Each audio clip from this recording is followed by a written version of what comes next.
So be you. You're just a regular teenage kid. Only problem is, you are extremely unlucky. Your alarm clock doesn't go off, you're always tripping over stuff, and for some reason your bike is always broken. Your bad luck is so bad that it affects other people around you. So one day you're riding a bike home from school and it just falls apart again. But that's okay. You could always go to your best friend's house and he'll fix it up for you, and you can spend time with his older sister that you have a crush on. But oh no! Your friend didn't do a good enough job because now you're sailing down a hill and into a lake. So you're drowning in shit until this blonde lady scoops you out of the water and asks you to drop off a form for Tenchi. But you're not paying attention to that. You're somehow distracted. So you take home the form and your mum and sister sees it. They're all like, huh, what is this? Come here, buddy. Put your thumb right here. It might be a competition. You go to bed and you wake up with some blonde lady stroking your hair. And this other guy telling you that you just signed up for police academy. In space! But uh-oh, some pirates decided to jump in and start wrecking the place. So that old man is like, here, you do something. So you start pressing buttons and shit, and you end up catching a bunch of space pirates. Now this old man takes you to the sign-up desk, and there's your high school crush. She's working here.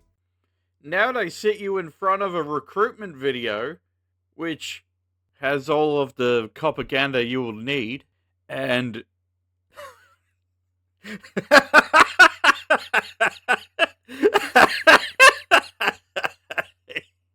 Look how stupid they look. That's a man in a wig. Wah, my balloon. What is a girl to do? What is the matter, little girl? My balloon is stuck in the tree.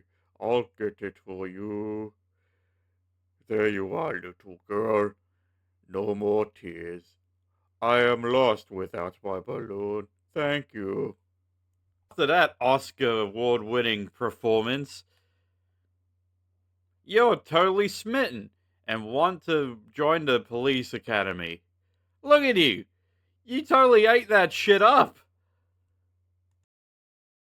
Now you meet up with Irie, who shows you around a little bit, and she introduces you to a dog person. By a dog person, I mean a literal half man, half dog. This is literally your first alien encounter, which is pretty nice because she starts rubbing her face against your face. And Irie over here is all like, gee, you work fast. Your high school crush is like, no, you can't be doing this. You need to go home. And you're like, nah, I want to be here. I want to be a space policeman. You also meet up with the blonde lady that saved your life. And now you're in a dorm room with some redhead and a dog guy. Wow! You three have wacky adventures until the higher-ups tell you to move in with the blonde lady and your high school crush and the dog lady who really likes rubbing your face. You'll be living in the blonde lady's mansion, which is actually her summer home instead of her actual mansion, which, holy shit, the summer home is big enough as it is. Turns out she's a former model and heiress to a big fashion company. But that's not important. What is important is on your first day, you get stalked by this psychopath trying to kill you and shit. Then you realize that your high school crush is kind of scary when she's angry. Then it's revealed that dog woman over here is actually a space pirate. She tries to kill you, but she can't do that because you saved her people. She pledges allegiance to you. Now you have to escort this little girl who's really a space pope. Now you become fugitives because of some kind of deep state conspiracy.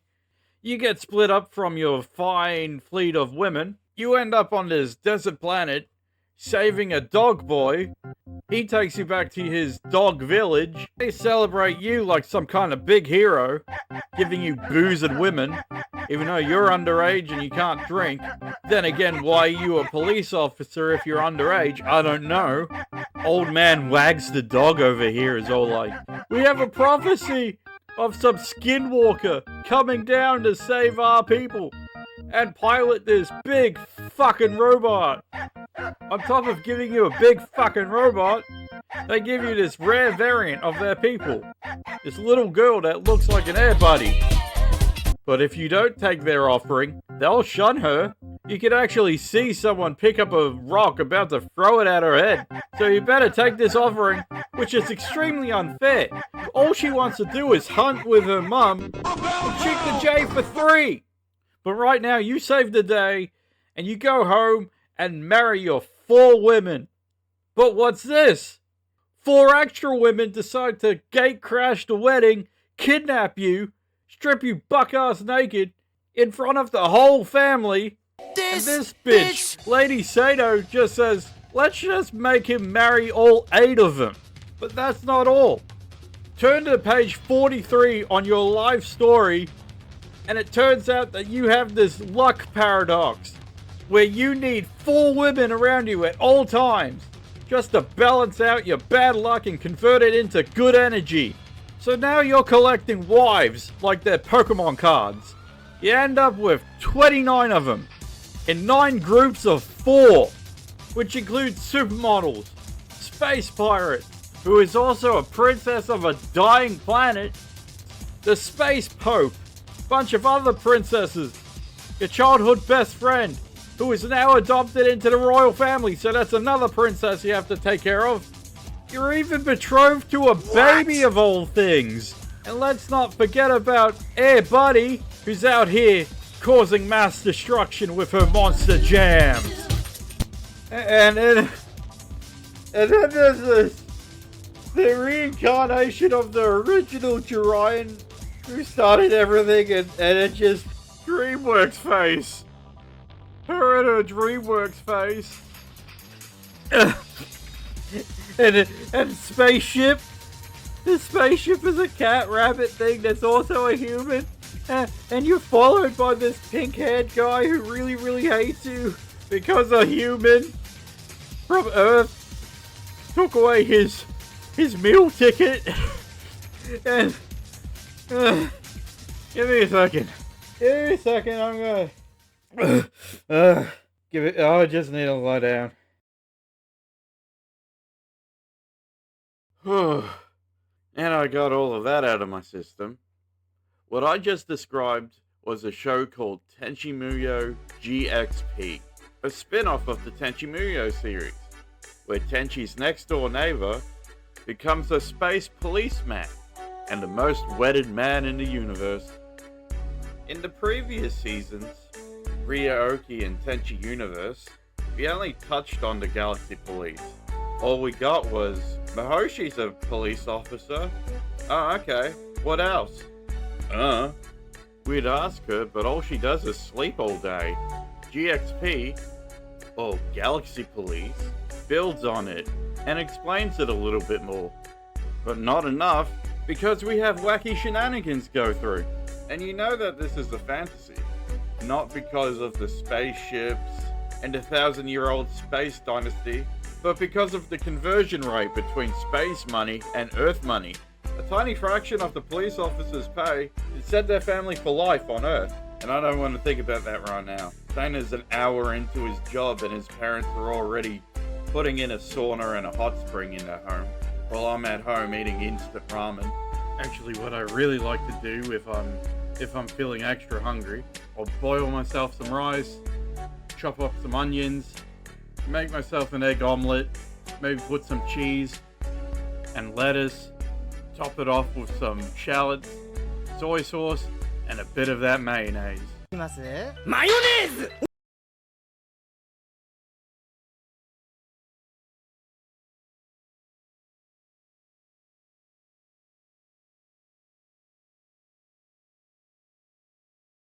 What the hell was that? Let's just move on. I'm gonna go through all the characters and some extra lore stuff if I'm feeling like it. It gets really convoluted. Once again, spoilers for this 20-year-old anime. Sana Yamada. No, Sana. No, Say. S-E-I-N-A. Sana. Cursed by Australian accent. So, Sana Yamada is the male protag of this season, with the really cool gimmick of being really clumsy and unlucky. That's basically it. Look, it's a harem anime. Male protags are just there to be blank slates so you can insert yourself into his shoes. Most, if not all, male protagonists in harem animes just sit back and let the rest of the cast do their own thing. At best, giving them words of encouragement, or awkwardly turn down any sexual advances made their way. But that doesn't mean he doesn't do anything. He has this kind of basic sense of duty. Like, he knows that he's a bit frail, and he can't really do anything, but he also knows the least that he can do is try. So this leads him to join the police academy, and meet his new best friends and roommates, Kenneth and Raj. Kenneth and Raj are your typical roommates in a college film, getting Sana into all kinds of trouble, like breaking curfew, which didn't turn out as good as they thought, because the police academy have security bots that shoot permanent ink at people, stamping them with something really vulgar. Or at least that's what I gathered, because my guess is the stamp that they use is in such a high quality that our standard televisions can't pick it up. That's cute. Kiriko was Tenchi's babysitter and childhood friend. She used to be a high-ranking police officer, but because of actions from a different officer, Amane, both her and Kiriko were demoted to academy instructors. Kiriko's demotion was because of her past with Sana, and how it would help him with transitioning. Here's a message from Sato. Work him hard and make him grow into a man. Prophetic words, don't you think? I'll talk about Amane's demotion later.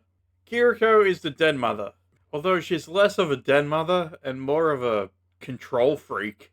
She is extremely overprotective about Sana, which kind of fair enough because have you seen Sana? He constantly has a bandage on his head. And Amane and Irma are just there to push buttons and flirt. I mean, look at them. They're just having a bit of fun while getting toiletry supplies for Sana. But here comes Kiriko having a huge temper tantrum, all because I know what Sana needs. I babysat him when he was 10, and it's not what you think it is, I swear.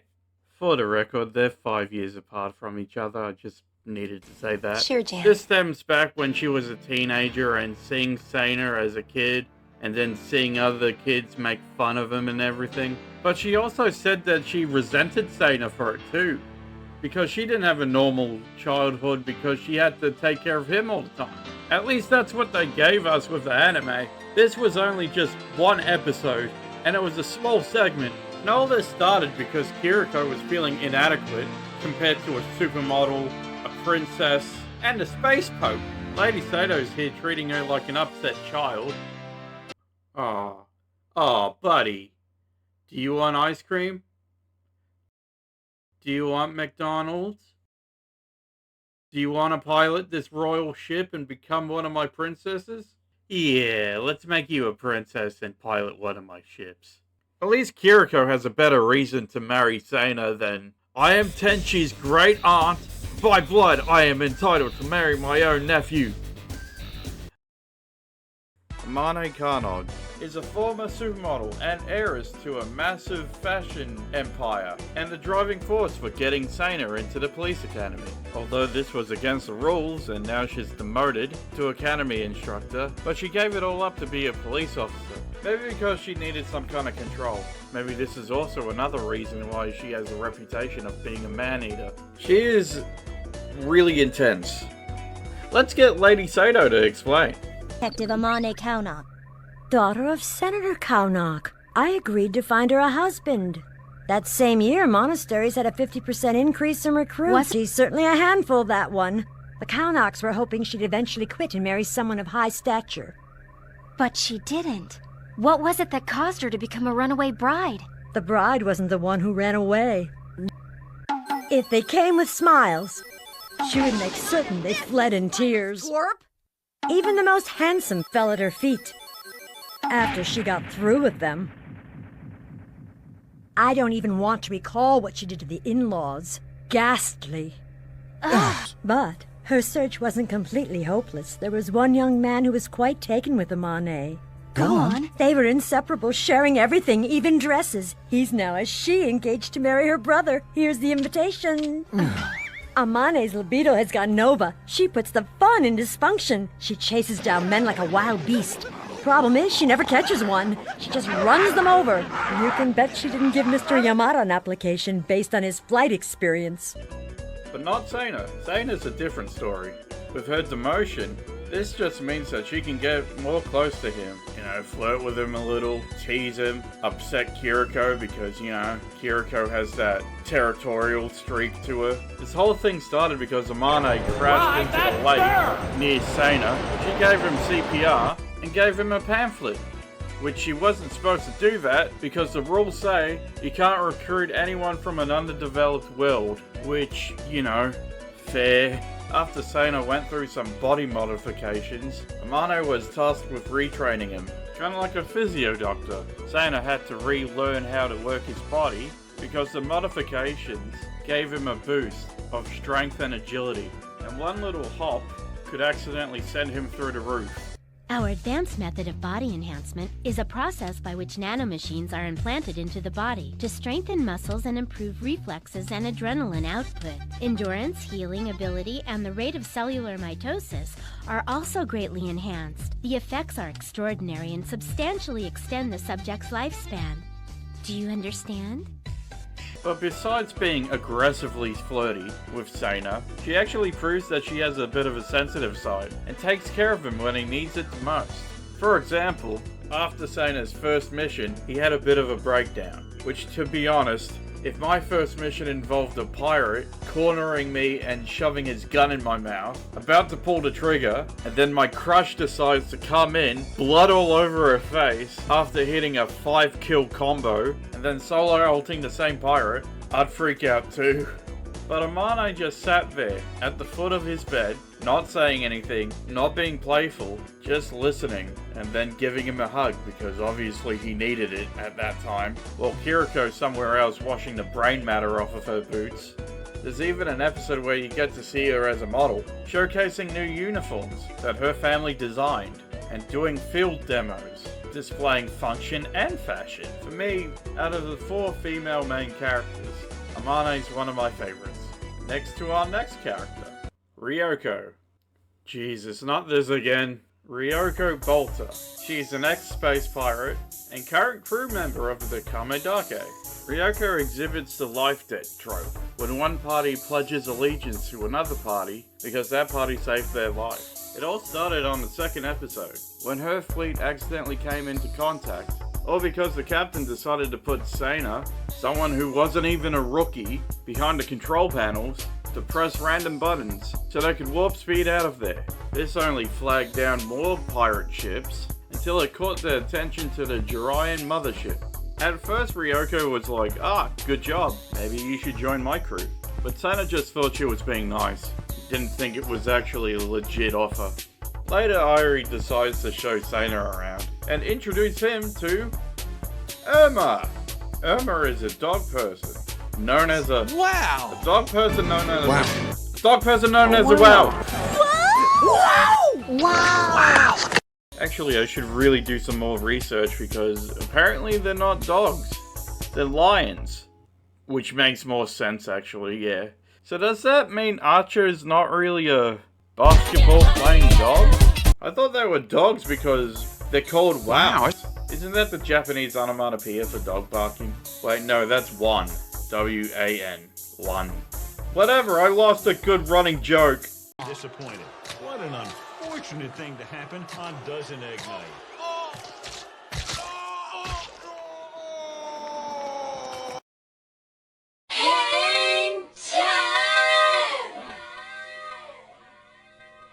Irma worked in the R&D department. She even took Sana and the boys to her underground lab to do some experiments. Using a cloaking device, making herself look like Amane. Well, guess what? Irma is really Ryoko. and her higher-ups told her, get Irma to kill Sana, or else we'll take out your crew. And I don't mean out to a fancy dinner either. See, Ryoko isn't a pirate because of choice. Her and her crew were pirates because of captivity. They needed the money, and they needed to align themselves with pirates. But Ryoko forgot the one rule about being a spy. Don't catch feelings. She caught all of those feelings. So she got caught and thrown into prison, but then instantly taken out of prison because it came up that she was actually secretly a princess of a dying lineage with a fun pervy grandpa. And her crew could walk free, and they gave Sana the credit. So now Ryoko pledges allegiance to the flag of the United States of Sana Yamada. In the novels, Irie fudged the records in saying that Ryoko died so she could live as Irma for the rest of her life in hiding, some kind of fantastical witness protection unit. But in the anime, it's the opposite. Instead, Irma makes a couple of cameos, which is kind of weird because one episode, Ryoko turns into Irma to help hack into the mainframe so they can clear Sana from some kind of conspiracy fraud case. After they got Sana back, he looks at her with excitement and just yells, Irma! Which is weird because it's not like he didn't see her revert back from Irma to Ryoko, which implies that Irma is a completely different person. Or they communicated with themselves saying, if the cat ears are on, that means I'm Irma. How very progressive for the year 2002. See, this whole dual personality thing started from the underground labs. The experiments were really just them taking DNA samples and making synthetic copies into making them full-body holographic masks. And it must have melded into her DNA too. In a what-if novel, Ryoko and Sana have a child, and the child could hot switch in between human and WoW form. In conclusion, Ryoko's my second favorite, and third if you count Irma. She's a 2-in-1 deal. Just make sure you don't get into that trap of, who do you like more? Neiju. Do I have to? Fine. Fuck. Neiju is one of those 1,000-year-old children. That trope. That's basically it. She's a former high priestess who joined the Galaxy Police because she needed protection, because she has a high price on her head. Other than that, she doesn't do anything else. Except for maybe taking care of Fuku's emotions, Fuku being their computer system cabot thing, and also calling Sana Big Brother. Big Brother. I want to sleep in your room, Big Brother. No! I want to stay with my Big Brother! This is weird because she's older than Sana, but I guess the church fed her a strict diet of beta blockers and GRH to keep her looking young. You know, it's characters like this and the creepy grandpa that makes it hard for me to recommend shows like this. I mean, the whole show is built around lecherous old people and their constant need to share. And don't get me started on Sana's training robot, NB. She's basically this season's Sasami, but at least Sasami did stuff. She cooked and she could actually defend herself. In the sequel, they aged her up like Sasami, and she does teach Tenchi's half-brother, Kenshi, how not to be so susceptible to hypnosis, but not in this one, which is my actual focus. Look, she does do stuff, but it's just so far and few between, and I just don't find her interesting. That's it. All I'm saying is I watched The Orphan. I know what's gonna happen. Can I move on now? After I covered the 5 main characters, I think it's time for a speed round, where I cover all of the side characters. You ready? Let's go! Okay, Lady Sato. Okay, Lady Sato is known as the Devil Princess of Jirai. Her military might is on point, and she is mostly feared across the galaxy. But that doesn't mean that she can't have fun. She's also known as a good cook, and she would sneak out to grab snacks in the middle of the night. She also likes to play matchmaker. She would arrange marriages, even if they don't work. She'll stick them together. Amani, I think this man might just be the prince you're looking for. The ad says he's the second son of a kimono shop owner and he loves talking to birds. And he's your age. Lady Sato, I'm sure he's a very nice suitor for someone out there, but I'm training Captain Sana right now. But Amani, honestly, What's that got to do with anything? You should never allow work to interfere with your love life. Mind your own business! So you agree with me, Ryoko? Yes. Then perhaps I can find you a partner as well. Ah! Unfortunately, I'm busy. Swore I'd serve Sena the rest of my days. Hello, how are you? He's only 15! Go find somebody else, witch! Gladly. Behind you. Behind? This is turning out to be a red-letter day for matchmaking, Kiriko. Sento, no, please! Don't worry, it'll be fun. Come along. She even let Santa join the GP because she thought he was cute. And it'll probably be funny. Even more funny, on his wedding day marrying 4 women, she decides to put in 4 extra women.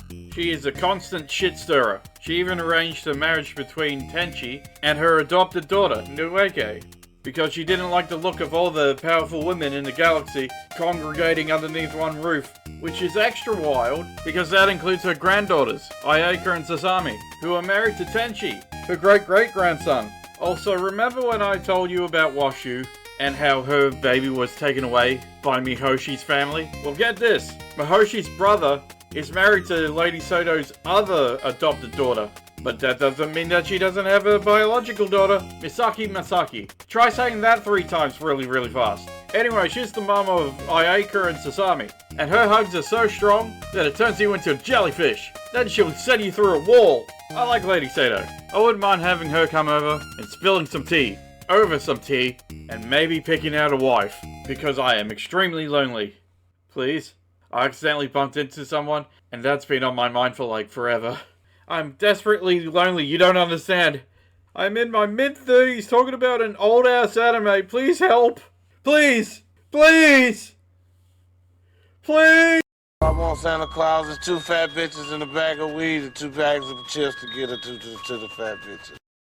Irie, the chairwoman of the Galaxy Police Academy, and married to Yosho Misaki, who is the grandfather of Tenchi, but not her. She's too young to be a grandmother.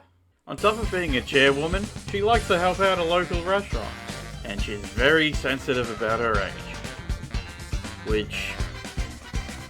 Which is silly because she doesn't look a day over 30. Current day 30, which is practically still 25. GXP has fixed something, and if you watched my last videos, I'm pretty sure you know what I'm talking about.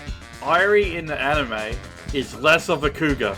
That's right, people. She's nowhere near her grandson, and that's for the better. Only thing she's riding is the desk. Like, sure, in the novel she's still a grabby grandma, but in the anime she's all business. Although it's pretty funny that in the novel, she still has that grabby reach.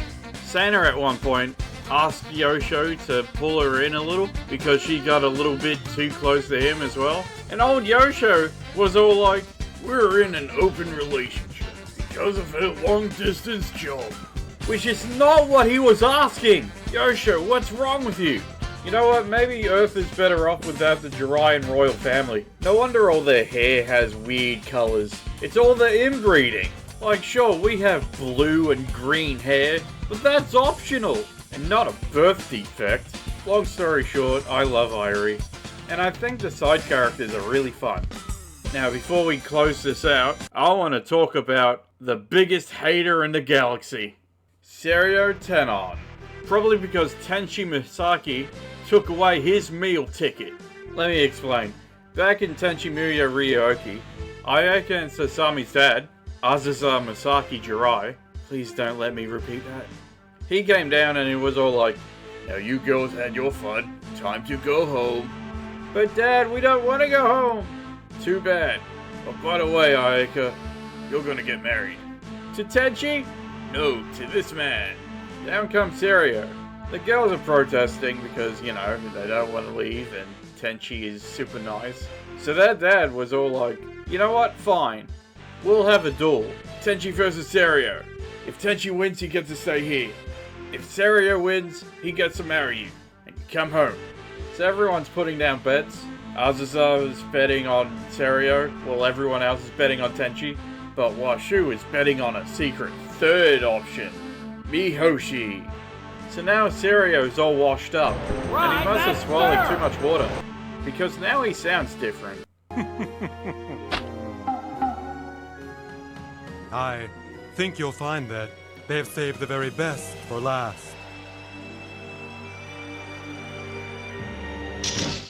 What? We were just coming to the best part. And not allow the GP to be made a mockery of. This institution was not created for babysitting uncivilized earthlings. Listen to me, boy, and mark my words well. The GP is a monumental testament to superior ingenuity, showcasing the best intellects in the galaxy. I don't know what form of trickery you used to get here, but I will personally... Stop intimidating the new student, you moron! So fast forward to GXP, where Serio is an academy instructor, and he hates Sana. Especially because Amane is really close to Sana now, and he had like some kind of boyhood crush on her, but she thinks he's an arrogant prick, and then he oversteps his bounds, and whenever that happens, it becomes a weekly taping of Friday Night SmackDown. Take that, you son of a bitch! So the following happens. He gets kidnapped by pirates, he breaks free, he ends up joining the pirates, only because he could stick it to Sana. He gets his own flagship called the Unco. He only got that name because all the other ships have all the good luck names, and he was left with Unco, which also means... See, he did all this because he needed the money. Sure, his family is rich, but his dad's a stingy bastard. He has one last duel with Sana. He loses, but at the end of the series, during Sana's wedding, he does the tackiest thing you could ever do at a wedding. Propose. He proposes to his second in command, Kyo Kamachi. Which, yeah, I could see it. Oh, and how's this for a last sting of bad luck? In the manga, Sana has 29 wives. One of his wives is Kamachi's sister, which means Sana and Serio are brother-in-laws. Oh, damn! Serio is an arrogant prick, but I kind of love him for it. Because throughout the series, you actually do see him become less of an asshole. And everything he says comes with an air of unearned pride, which usually leads to grievous bodily harm. You know, I wasn't expecting this video to go long, but, you know, here we are. It's a good show. I suggest you go check it out. I don't really know how to close out this video. So... Ryoki, do something!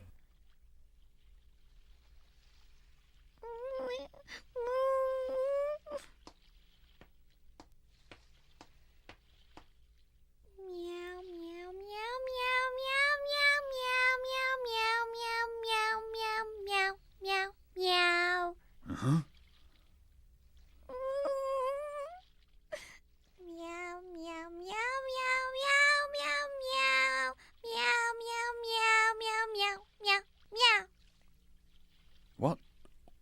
What is this?